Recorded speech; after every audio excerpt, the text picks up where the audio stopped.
저희가 오늘 요나서 이제 마지막 장을 같이 생각하게 되었습니다. 요나라고 하는 성경책을 통해서 하나님께서 목적하시는 것이 요나가 보냄을 받은 니느웨에 살고 있었던 사람들, 그 사람들의 구원이라고 하면 요나서는 3장에서 끝이 나는 것이 마땅할 것입니다. 회개하라. 회개하지 아니하면 하나님의 진노가 임할 것이다. 이 말씀 듣고 그 성에 있었던 사람들이 다 회개함으로 구원을 받았습니다. 그런데 요나서가 3장에서 그렇게 해서 끝이 나는 게 아니라, 그렇게 해서 해피 엔딩이 된 것이 아니라 4장으로 요나가 이어지고 있는 것을 볼 수가 있습니다. 우리가 요나서를 생각하면서 여러 가지 측면에서 조명을 했습니다. 그 가운데 요나서의 특징이 하나가, 요나서에는 선지자이면서 선지자로서 대상이 되는 사람들에게 하나님께서 전달하도록 맡기신 이스라엘 사람들을 향한, 믿음의 사람들을 향한 미래에 대한 예고, 예언, 선지자의 말씀이 요나서에는 나타나지 않는다라고 하는 말씀을 드린 적이 있습니다. 니느웨에 가서 회개하라, 그 한마디 외에는 다른 선지자의 어떤 메시지가 없습니다. 그렇다고 한다면 니느웨로 가는 과정과 가서 행한 일에 대한 묘사만 성경에 나와 있다면, 그러면 21세기를 사는 우리와 요나가 무슨 상관이 있는가? 요나서가 우리에게 과연 무슨 교훈을 주는가? 우리가 질문을 던질 수가 있습니다. 21세기를 사는 우리들에게 요나서가 던지는 메시지가 요나서 4장입니다. 4장. 니느웨 사람이 회개하고 구원받았다. 거기서 끝나는 게 아니고, 오늘 우리의 삶 속에, 우리의 매일의 행동 속에 우리가 깨달아야 할 교훈을 4장에서 선물해 주시고 있습니다. 요나가 니느웨 사람들이 회개하는 것을 보면서 화가 났습니다. 사람이 싫어서 사람에게 화를 내는 것이 아니라 하나님에게 화를 내고 있습니다. 보통 화를 내는 게 아니고 아주 분노를 터뜨리고 있습니다. 하나님에게. 오늘 본문에서 우리가 봤습니다마는 내가 차라리 죽는 게 낫겠습니다. 하나님께서 내가 이게 무슨 말이냐, 그런 말을 어떻게 할 수 있느냐, 하나님께서 책망을 하시니까 요나가 대답하지 않습니까?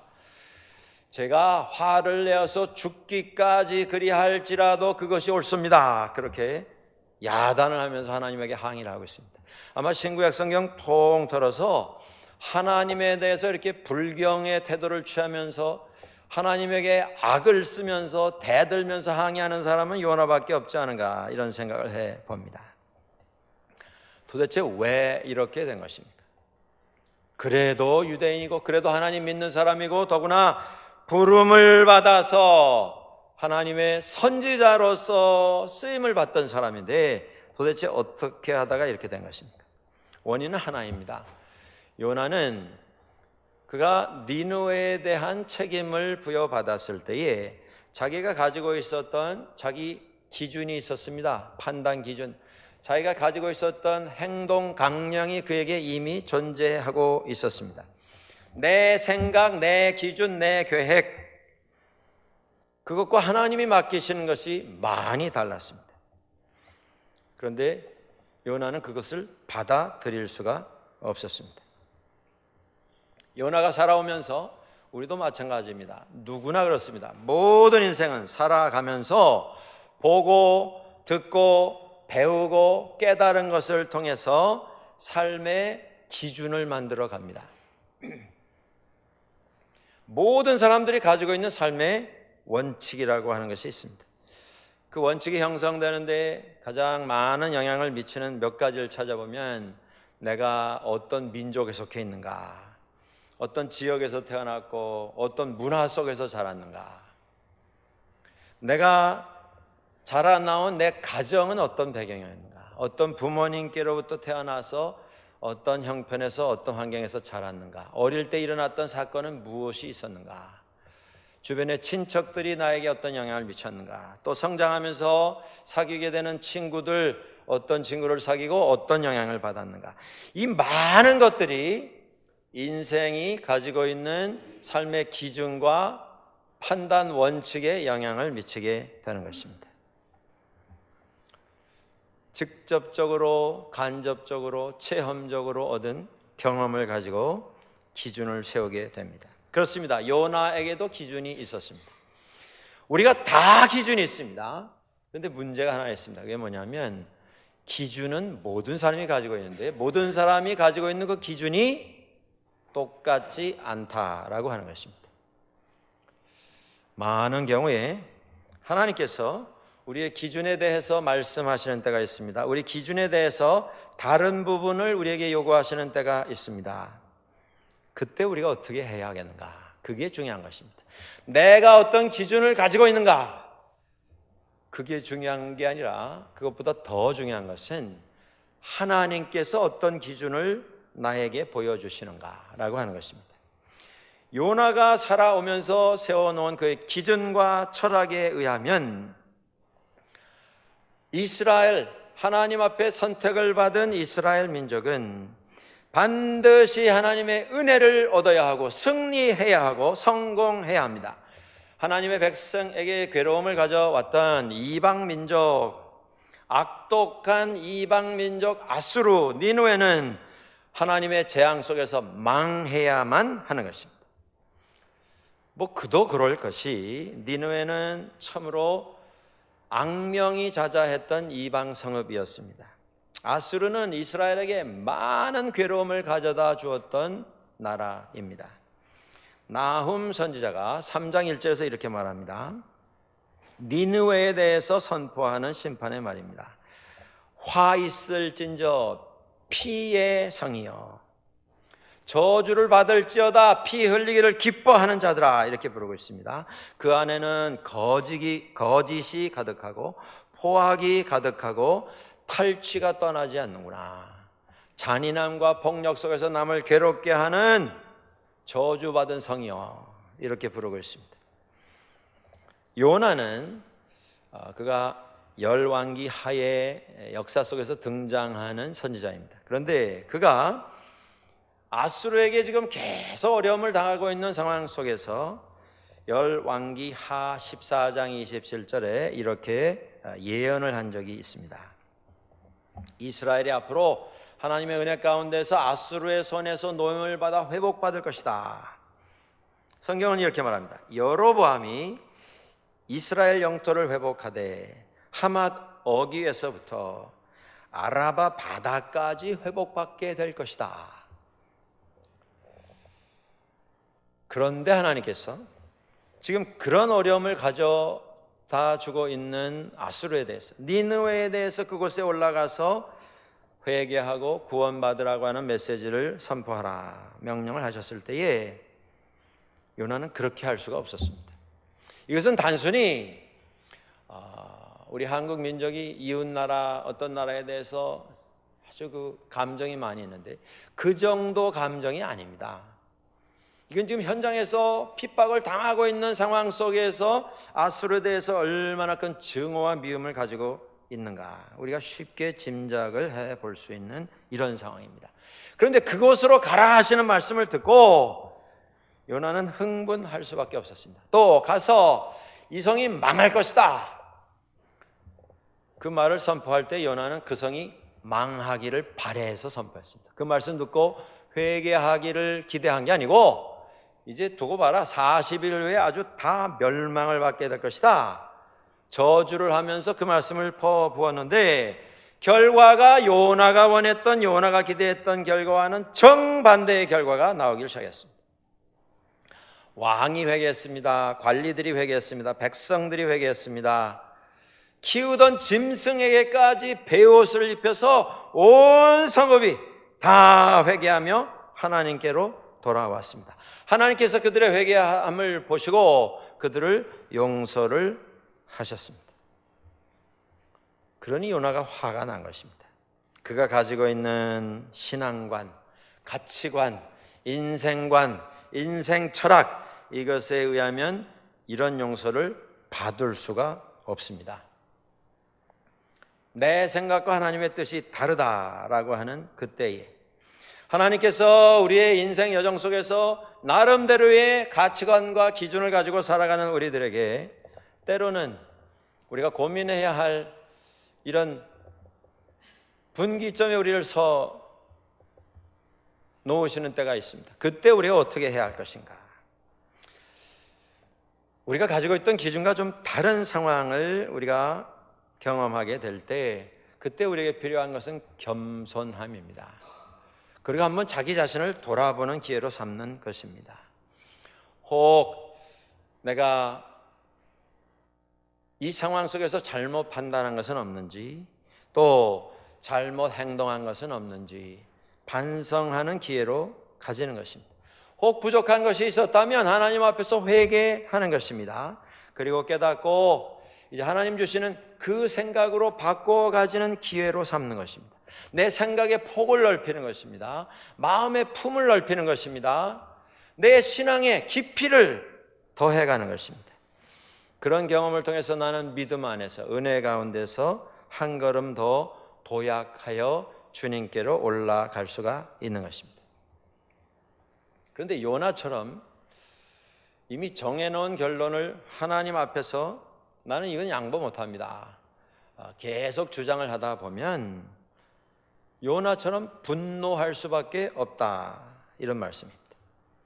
우리가 신앙생활을 합니다. 예수 믿는 사람들입니다. 예수 믿는다는 것이 무슨 뜻이겠습니까?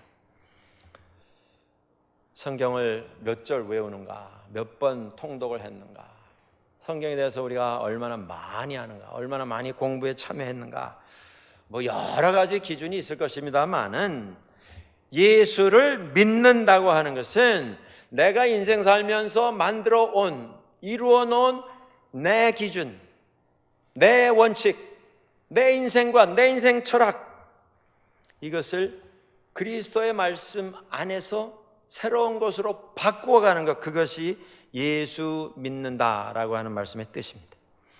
바꾸어서 내가 원하는 나의 모습을 만들어가는 것이 아니라 예수님 닮아가는 변화를 꾀하는 것, 이것이 신앙생활입니다. 요한복음 2장에 예수님께서 공생애를 시작하시기도 전에 회개하라, 천국이 가까웠다, 천국의 복음을 선포하시기도 전에 가장 먼저 행하신 기적 사건이 있습니다. 가나라고 하는 곳에 혼인잔치에 가셔서 그곳에서 포도주가 떨어진 것을 얘기를 들으시고 포도주로 아주 좋은 물로 포도주를 만든, 아주 좋은 포도주를 만든 기적 사건입니다. 이 사건의 주제가 무엇입니까? 이 사건의 의미가 무엇입니까? 예수님께서 물로 포도주를 만드셨나, 아니면 물로 무슨 다른 술, 뭐 꼬냑을 만드셨나, 무슨 술을 만드셨는가, 그게 중요한 게 아닙니다. 중요한 게 뭐냐면 예수님의 첫 사역, 첫 기적, 그게 뭐냐면 물이 변하여 포도주가 되었다라고 하는 것입니다. 물이 변했습니다. 예수님께서 말씀을 선포하시고 사람들을 고치시고 그들을 먹이시고 그들을 인도하시는 그 모든 사역의 초점이 무엇이냐 하면 변화입니다. 변하도록 인도해 가시는 것입니다. 중요한 것은 예수 믿기 전에 우리가 다, 저도 여러분도 다 인생의 인생관을 가지고 오늘까지 살아오지 않았습니까? 인생 철학을 이미 세워놓지 않았습니까? 그런데 예수 믿기 전에, 예수 믿었다고 하지만 교회를 그냥 드나만 들었고 어느 순간에 깨달음을 주셔서 예수 그리스도의 은혜를 체험하게 되었을 때에, 그때에 내가 살아오면서 가지고 있는 나의 가치관, 나의 인생관, 그것을 내려놓고 주님께서 은혜 가운데 내게 보여주시는 그 가치관으로 바꾸어 가져야 하는 것입니다. 그걸 버리지 않고 내가 생각하는 내 가치관 위에 주님의 은혜를 쌓고 말씀을 쌓고 체험을 쌓고 그렇게 하다 보면 반드시 흔들리게 돼 있습니다. 괴로움을 피할 수 없게 돼 있다라고 하는 것입니다. 주님을 알고 나서 계속 내가 가지고 있는 내 기준을 버리지 않고 주님 주시는 은혜를 내 것 위에 쌓아가는 것, 그것은 어떻게 보면 신앙생활이 아닙니다. 바뀌는 게 신앙생활입니다. 이건 종교 활동입니다. 그렇지 않으면 많이 배운 것 계속 나라고 하는 이 자아 위에다가 주님에 대한 지식, 주님에 대한 이해, 이론, 신앙의 어떤 복잡한 논리들을 쌓아가는 것, 이건 교양 활동입니다. 내가 더 멋있는 사람 되어가는 과정일 뿐입니다. 어떻게 보면 예수 그리스도라고 하는 이름으로 진행하는 종교적 색채의 취미 생활이라고도 할 수 있습니다. 제가 오래전에 신학대학원에 처음 한국에서 입학을 했을 때 모든 신입생들 이제 첫 봄에 첫 개강하면서 예배를 드리게 되는데, 그때 설교를 감당하신 학장님이 이런 설교를 하셨습니다. 신입생 여러분들, 신학교에 주님의 종되기 위해서 이렇게 헌신해서 이번에 입학하게 된 것 축하드립니다. 제 때만 해도 지금은 좀 모르겠습니다만은 신학대학원 들어가기가 그렇게 쉽지가 않았습니다. 뭐 3대1, 4대1, 그래서 뭐 재수하고 삼수하는 사람이 꽤 많았었습니다. 아무튼 이렇게 입학을 해서 공부하게 된 것 축하합니다. 환영합니다. 그 신학교에 그냥 한번 와보고 싶어서 입학한 사람이 누가 있겠습니까? 그래도 주변에 다 당신은 신학교 가면 좋겠다, 권유도 하고 권면도 하시고 확인도 해주시고 격려도 해주셔서 온 사람들 아니겠습니까? 신학교라고 하는 데가 있다는데 한번 가봐서 공부해보고 해봐서 할만하면 하고 아니면 말고 그러고 오는 사람이 누가 있겠습니까? 3년 4년 풀타임 다른 거 아무도 못하고 공부만 해야 하는 이런 긴 과정인데 그걸 재미로 그냥 해보겠다고 오는 사람이 누가 있겠습니까? 곰곰이 생각하고 본인도 많이 생각하고 고민하고 씨름하고 평생을 주님 앞에 들여서 주님의 나라와 교회를 섬기겠다, 그래서 오는 사람들 아니겠습니까? 특별한 각오를 가지고. 그런데 그 학자님이 그런 말씀을 하십니다. 이제 그래서 여기까지 오셔서 공부를 시작하는데 내가 여러분들에게 당부하고 싶은 말이 있습니다. 다른 것 말고 하나만 부탁을 하겠습니다. 그러면서 하시는 이야기가, 이제까지 본인이 신학교 가기까지 살아오면서 믿음 안에서 신앙적으로 품어왔던 달걀, 그걸 꺼내서 다 깨뜨려 버려라, 그런 얘기를 하셨습니다. 나름대로 신앙 안에서 고민한 사람들입니다. 나름대로 신앙 안에서 확인받아서 확신을 가지고 이게 믿음이고 이게 신학이고 이것이 내가 섬겨야 할 섬김의 모습이고 다 판단 가지고 온 사람들인데, 그들에게 그 학장님이 하시는 얘기가, 여러분이 생각하는 신앙관, 여러분이 생각하는 교회 이상, 여러분이 생각하는 종의 모습 다 꺼내서 다 깨뜨려 버리라는 것입니다. 이제부터 하나님 앞에서 겸손한 마음으로 여러분이 쌓아온 신앙의 모습이 아니라 주님께서 주시는 은혜 가운데서 주님의 것을 받아서 이 모든 것을 채워나가시오, 이런 부탁을 하신 적이 있습니다. 신앙생활이라는 게 이겁니다. 그런데 이것이 단번에 이루어지는 일이 아니라고 하는 것이 어려운 모습입니다. 우리가 예수 믿고 신앙 고백하고 우리가 받는 예식이 있죠. 세례입니다. 세례. 근데 세례 받으실 때 여러분들, 나의 옛사람이 완전히 뿌리가 뽑히고 내가 가지고 있었던 나의 철학, 나의 주관 다 사라지고 예수 그리스도의 것으로만 가득 채워져서 완전히 새 사람 된 그런 체험을 한 분들이 있기는 있습니다만은 그렇게 흔하지는 않다고 하는 것입니다. 그렇습니다. 이게 어려운 부분입니다. 예수 믿는다고 하는 것은 매일 내 것을 내려놓고 그리스도의 것으로 바꾸어 가지는 경험이며 체험이며 과정입니다.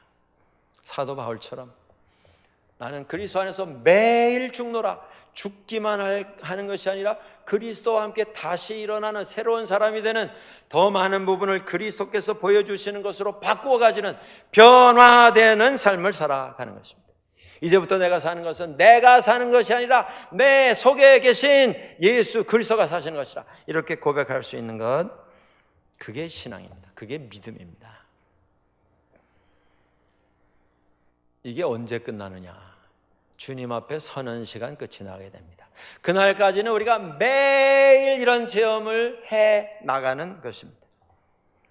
그래서 신앙 안에서 완전히 변한다라고 하는 것이 오래 걸리는 과정이라 이런 말씀입니다.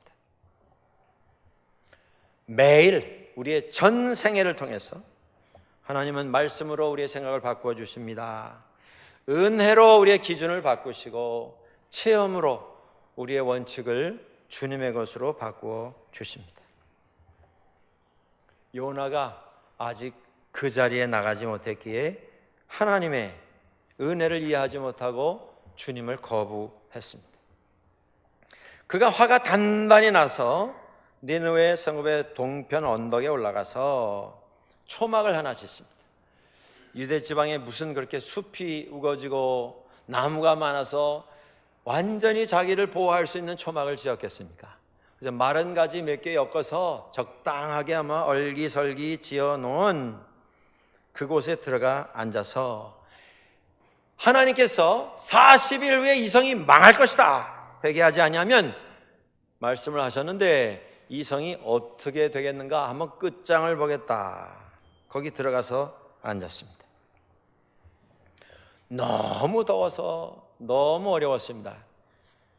그런데 어떻게 보면 한심하기까지 한 그 요나를 위해서 하나님께서는 박넝쿨을 자라게 하셔서 요나의 머리를 다 덮어주시는 그가 지어놓은 초막 위에 박넝쿨 잎이 다 덮여서 그늘이 제공되는 은혜를 베풀어 주셨습니다. 6절에 보시면 그의 머리를 위하여 그늘이 지게 하여 그의 괴로움을 면하게 하셨다 말씀하고 있습니다. 6절 끝에 보시면 그 위에 그늘이 들게 되었을 때에 요나가 크게 기뻐하였다 이렇게 나옵니다. 요나가 뭐 4장밖에 안 됩니다. 뭐 몇 번이고 자세히 읽어보실 수 있는데 읽어보시면 요나의 행동, 표정, 그의 감정, 말 그 중에 요나가 기뻐하였다 그것도 크게 기뻐하였다 딱 한 번 나옵니다. 4장 6절 무엇 때문에? 박넝쿨 잎이 자기 머리를 가려서 시원하게 된 것 그것 때문에 크게 기뻐하였습니다. 지금 요나는 니느웨의 구원이냐 멸망이냐라고 하는 것을 결정하는 그 중요한 순간에 역할을 맡아서 그 자리에 있습니다. 한 민족의 멸망이냐 구원이냐를 결정해야 하는 그 자리에 그가 서 있습니다. 하나님의 정의의 다스리심을 그가 주장합니다. 하나님의 공의의 심판, 니느웨에 대한 하나님의 정의의 심판을 지금 요구를 하고 있습니다. 그런데 그 거룩한 위대한 하나님의 정의의 심판을 요구하고 있는 요나의 감정을 이랬다 저랬다 만드는 그 조건은 박넝쿨 그늘이었다라고 하는 말씀입니다. 이게 요나만의 이야기는 아닐 것입니다. 어떤 젊은 목사님이 자기가 이게 묵상을 하는 가운데 적은 글을 잠깐 읽어본 적이 있습니다. 그 글에 이 목사님이 이렇게 적으셨습니다. 젊은 목사님이신데 주중에 낮 시간에 이제 시간이 바쁘시고 뭐 가족들 다 이제 학교 뭐 일터 나가고 하시니까 집에서 식사를 하실 때 라면을 좀 잡수신다. 자주 잡수시는 편이랍니다. 그런데 그분이 즐겨 하시는 라면 가운데 그 라면 스프 안에 다시마 조각이 들어가 있는 스프가 있답니다. 여러분 잡숴 보신 적이 있는지 모르겠어요. 뭐 특별한 맛을 좀 더하기 위해서 그것을 넣는 것 같습니다. 그런데 그 라면 스프 뜯어 보시면 거기 이제 다시마 조각이 되게 뭐 하나, 네, 그저 뭐 손가락 마디만한 조각이 하나 들어가 있고 간혹 그저 실수가 되면 뭐 한 2개. 근데 이 목사님이 그날 뜯어 보니까 3개가 들었더랍니다. 다시마 조각이. 그의 평생에 처음 경험하는 대사건이었습니다. 근데 라면을 가장 뭐 좋아하시는 백 중에 하나인 것 같은데 이 목사님이 그걸 뜯어보면서 3개가 나오니까요 너무 행복하더래요. 오, 이거 이럴 수가 없는데, 이거 기계가 오작동이 됐든지 뭐가 분명히 잘못돼서 이 세 개가 들어갔지 정상은 아니다. 그래서 뭐 흐뭇해 하셔가지고 기분이 너무 좋으셔가지고 그걸 카메라로 찍었습니다. 그래가지고 사모님한테 보내셨어요. 여보, 내가 오늘 라면을 끓이는데 글쎄 라면 스프에서 다시마 조각이 3쪽이 나왔어. 이게 처음이네. 네? 이런 수도 있네. 다 잡숫고 한참 지났는데 가만히 생각해 보니까 자기가 생각해도 참 웃기더랍니다. 내가 주의 종인데, 하나님의 종으로 부름을 받아서 섬기고 있는데, 내가 언제 하나님께서 나를 불러주시고 하나님께서 나를 세워주시고 사용하신다는 것 때문에 이렇게 기뻐하고 감사하고 즐거워서 사람들에게 간증하고 사진 찍어서 보내고 한 적이 있었는가? 내가 성도들 때문에, 섬기는 성도들 때문에 기뻐하고 감사해서 이 사람 붙들고 저 사람 붙들고 자랑하고 좋은 소문 내기 위해서 그렇게 흥분해서 뛰어다닌 적이 있었는가? 이게 뭐 이 목사님만의 체험은 아닐 것입니다. 우리가 예수 믿는다고 하는데, 예수 그리스도만이 나의 구주시라고 하는데, 하나님의 은혜가 아니고서는 우리는 구원받을 수 없는 존재라고 수없이 고백했고 오늘도 하고 있는데, 정말 우리를 기쁘게 만드는 삶의 조건은 과연 하나님께서 나의 주인이 되시고 나를 지으셨고 나를 구원하셨다라고 하는 바로 그것입니까? 안타깝게도 그렇지 않은 적이 너무 많은 것 같습니다. 저를 포함해서. 우리는 맛있는 것을 먹을 때 기분이 좋아집니다. 여행 다니시다가 생각지도 않은 막 자동차만한 덩치에 곰이 새끼를 데리고 나와서 그 앞에서 재롱을 피울 때, 이야, 이거 보기 힘든 거 여기서 본다. 그래서 갔다 오시면 사람들한테 묻지 않습니까? 당신 그거 봤어? 나는 봤습니다. 재미있는 행사가 있을 때 우리는 기뻐합니다. 마음에 드는 물건, 좋은 것, 오랫동안 봐왔던 것, 갑자기 반값으로 세일하는 걸 발견해서 구입하셨을 때 우리가 기뻐하지 않습니까? 물건 사고 잔돈 받았는데 나중에 보니까 한 5불이 더 왔습니다. 괜히 기분 좋아지지 않습니까? 안타깝게도 그것이 인간의 모습입니다. 하나님께서 박넝쿨을 거두어 가셨습니다. 요나가 화가 났습니다. 이거 뭡니까 이거? 하루 좀 시원하더니 다 죽어가지고 다시 머리가 지글지글 타도록 되었으니 나를 차라리 죽여주십시오. 나 이러고 못 살겠습니다. 막 화를 내서 내가 죽기까지 화를 내더라도 그것이 옳습니다. 저는 정말 화가 났습니다. 막 야단합니다. 하나님께서 왜 그렇게 하신 것입니까? 무엇을 말씀하시려고 이렇게 하시는 것입니까? 하나님께서는 니느웨를 통해서, 요나를 통해서 우리에게 말씀하십니다.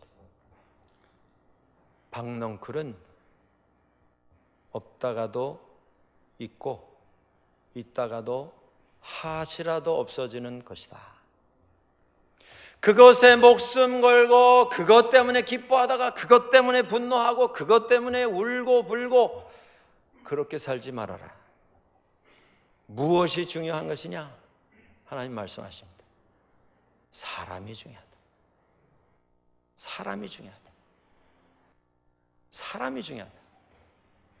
우리가 신앙생활 하면서 신앙 안에서 가지고 있는 어떤 규칙, 원칙 이런 것 때문에 사람끼리 상처를 주고받는 적이 얼마나 많은지 모릅니다. 뭐가 중요한 것입니까? 누구 위해서 그 규칙과 원칙을 만드는 것입니까? 우리가 교회에 오고 가면서 자동차를 타고 다니실 때 그 자동차에 뭐 상처기가 나거나 스크래치가 나거나 하면 며칠 기분 안 좋지 않습니까? 근데 더더구나 누가 그랬는지도 모르는 그런 스크래치가 크게 나 있으면 막 기분이 나빠지지 않습니까? 근데 우리가 신앙생활 하면서 사람에게 스크래치가 나고 멍이 들고 피가 나는 이런 상황에 대해서는 무감각해지는 때가 너무 많습니다. 하나님께서 말씀하십니다. 뭐가 중요하냐? 박넝쿨의 목숨 건질 말고 사람 사랑하고 사람 돌보는 일에 목숨을 걸어야 한다.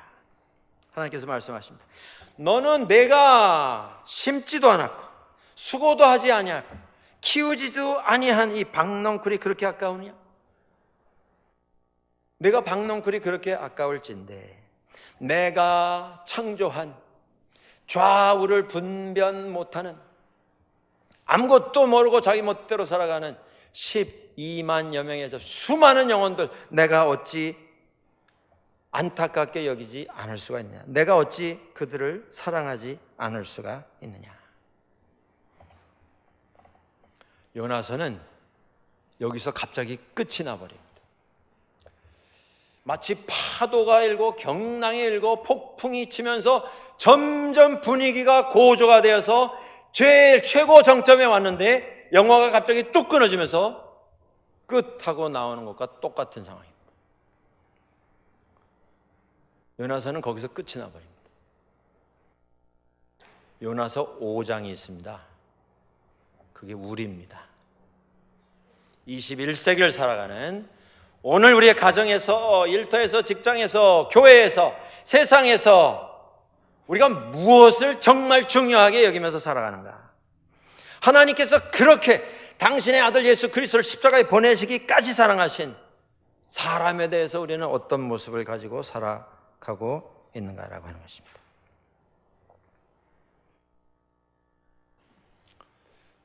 금요일 날 올림픽 경기가 시작이 되었습니다. 브라질 리우에서 올림픽 개막식이 있었습니다. 올림픽 개막식의 꽃은 올림픽의 성화를 점화를 누가 하느냐 여기에 맞춰져 있습니다. 올림픽을 개최하는 나라에서 그 나라에서 가장 모든 사람들이 인정할 만한 이런 운동하는 분을 찾아서 그 영광을 부여를 합니다. 한국 신문에도 나섰습니다. 한 일주일 전에 이번 브라질 올림픽에 누가 그 올림픽 성화를 점화를 하겠느냐. 그러고 점치는 것이 아마도 펠레, 세계가 인정하는 축구의 전설 펠레 선수가 그 일을 하지 않겠는가. 그날이 되어서 세계 많은 사람들이 주목하여서 보았는데 그날 올림픽 성화 점화하는 자리에는 47세의 아주 초라한 모습의 중년 신사가 올라와서 그 일을 했습니다. 그 사람의 이름은 반데럴레이 리마라고 하는 분입니다. 이분은 2004년도에 아테네 올림픽, 근대 올림픽 100주년 특별한 올림픽이었던 아테네 올림픽에 브라질의 마라톤 선수로 출전했던 사람입니다. 42km 넘는 거리를 2시간 안에 주파하는 초인적인 노력을 기울여야만 출전할 수 있는 그런 운동 경기입니다. 마지막 경기입니다, 올림픽에. 그런데 그가 영광스럽게 한 4km를 남겨놓은 지점에서 지금 38km를 막 지나고 있는 지점에서 1등으로 달려가고 있었습니다. 이제 4km만 더 뛰면 1등입니다. 금메달입니다. 그가 뒤에 쫓아오는 선수와는 한 30초 거리가 있었습니다. 뭐 상당한 거리입니다. 그러니까 지금 상태만 유지하면 금메달이 보장되어 있는 이런 상태에 마지막 4km 남아있는 그 시점, 그 지점을 통과하는데 갑자기 길 옆에 서서 환호하던 관객 가운데 한 사람이 뛰어들었습니다. 그리고 달려가던 이 리마 선수를 붙잡아서 못 가도록 막 매달리는 겁니다. 그 몸에는 The end is near, 종말이 가까웠다. Bible says, 성경이 말씀하기를 회개하라. 뭐 잔뜩 표를 붙잡고는 표를 써붙이고는 뛰어나와서 달리는 리마 선수를 붙잡고 늘어진 것입니다. 정신병자였습니다. 막 씨름을 하고 가려고 하는데 놔주질 않습니다. 그런 사이에 뒤에 쫓아오던 두 선수가 그를 지나쳐서 달려갔습니다. 옆에 구경하던 사람들이 대들어서 막 뛰어 말려서 간신히 이 사람이 풀려나서 뛰어 들어갔습니다. 결국 3등을 했습니다. 금메달은 날아갔습니다. 그의 평생의 꿈이었고 이제 35세의 마라톤 선수가 4년마다 한 번 더 있는 올림픽에 언제 나오겠습니까? 인생의 꿈이 다 날아간 것입니다. 경기가 끝난 다음에 기자들이 와서 물었습니다.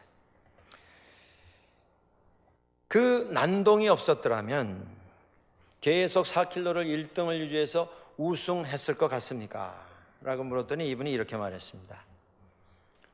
다른 대답 아니하고 아마 컨디션은 지금보다 더 좋았었을 것 같습니다. 그런 좀 아쉬움은 있습니다.